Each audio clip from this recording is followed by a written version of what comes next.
श्री कार्तिक महात्म 22वां अध्याय। राजा पृथु बोले, हे नारद जी, अब आप कृपा करके यह बताइए कि वृंदा को मोहित कर भगवान विष्णु ने क्या किया और फिर वह कहाँ गए। तब नारद जी ने कहा, जब देवता स्तुति कर मौन हो गए तब भगवान शंकर ने सब देवताओं से प्रसन्न होकर कहा, हे ब्रह्मा आदि देवताओं, जलंधर तो मेरा ही अंश था। मैंने उसे तुम्हारे लिए नहीं मारा, किंतु यह मेरी सांसारिक लीला थी। फिर भी आप लोग यह सत्य कहिए कि इसमें आप सुखी हुए हैं या नहीं।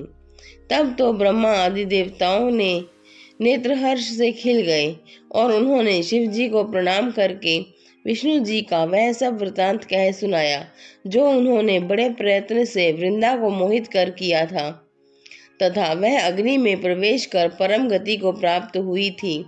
देवताओं ने यह भी कहा कि तभी से वृंदा की सुंदरता पर मोहित हुए विष्णु उनकी चिता की राख लपेटे इधर उधर घूमते हैं। अतएव आप उन्हें समझाइए, क्योंकि यह प्रकृति सदा चराचर आपके अधीन है।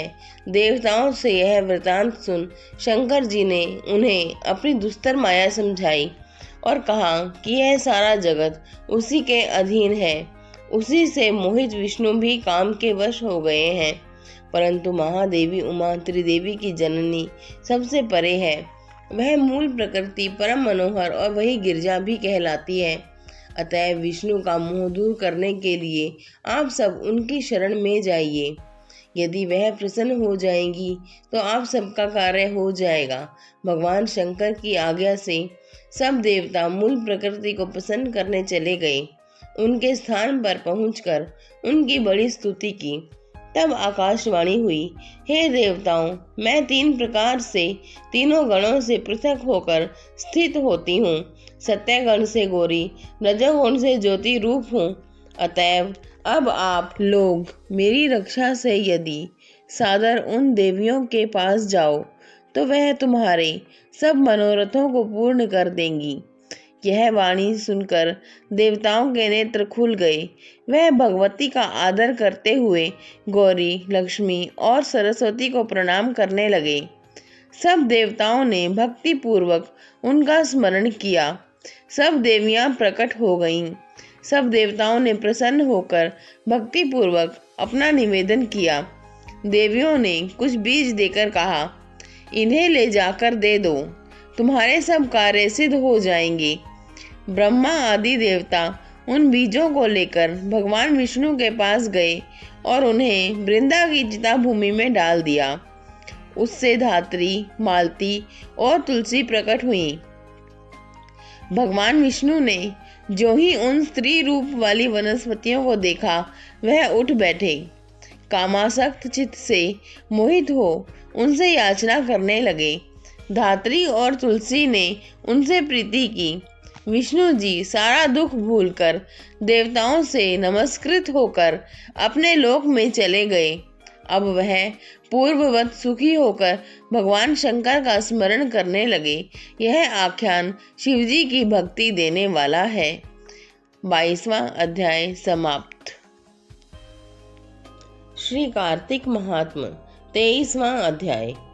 नारद जी ने राजा पृथु से कहा, हे राजन, इसी कारण के उद्यापन में तुलसी की जड़ में भगवान विष्णु की पूजा की जाती है। तुलसी का मूल प्रदेश भगवान विष्णु को प्रसन्न करने वाला है। हे राजन, तुलसी का पौधा जिस घर में वर्तमान है वह घर तीर्थ स्वरूप है और उस घर में यम के दूत कभी नहीं आते। सब पापों का नाश करने वाला, अभीष्ट फल को देने वाला है। जो मनुष्य तुलसी का पौधा लगाता है वह यमराज को नहीं देखता। भगवती नर्मदा का दर्शन, गंगा स्नान व तुलसी के पौधे का संसर्ग, यह तीनों पुण्यप्रद हैं। तुलसी का पौधा लगाने से, सींचने से, दर्शन से और तुलसी को छूने से कामिक, वाचिक, मानसिक आदि संपूर्ण पाप नष्ट हो जाते हैं। जो प्राणी तुलसी के दल से भगवान शंकर का पूजन करते हैं वह पुनः गर्भ में नहीं जाते। निसंदेह वे जीवन मुक्त हो जाते हैं। तुलसी के दल में पुष्कर आदि समस्त तीर्थ, गंगा आदि संपूर्ण नदियां और विष्णु प्रवृत्ति के सभी देवता निवास करते हैं। तुलसी के साथ यानी तुलसी जी के पास जो अपना प्राण विसर्जन करता है, वह चाहे कितना बड़ा पापी क्यों ना हो, उसको यमराज नहीं देख सकते। हे राजन, जो लोग तुलसी के काष्ठ का चंदन लगाते हैं, वह सहज ही मोक्ष को प्राप्त हो जाते हैं। उनके द्वारा किए गए पाप भी उनके शरीर को स्पर्श नहीं कर पाते। हे राजन, जहाँ तुलसी के वन की छाया हो, वहाँ पर पितरों के निमित्त दिया हुआ दान सर्वदा के लिए अक्षय होता है।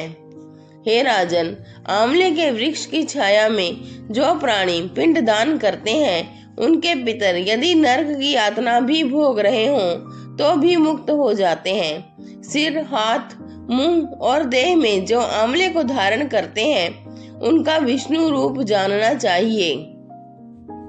आंवले के फल और तुलसी के दलों को पानी में मिलाकर जो प्राणी स्नान करते हैं, उनको गंगा स्नान का फल मिलता है।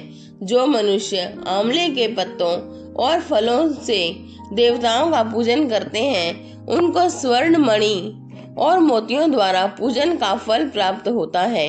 कार्तिक मास में सब तीर्थ, ऋषि, देवता और सब यज्ञ जब सूर्य तुला राशि में होता है, आंवले के वृक्ष में वास करते हैं। जो मनुष्य द्वादशी तिथि को तुलसी का दल और कार्तिक में आंवले का पत्ता तोड़ता है, वह रौरव नरक में वास करता है। जो कार्तिक में आंवले की छाया में बैठकर भोजन करता है, उसके अंत संसर्ग में सब दोष नष्ट हो जाते हैं।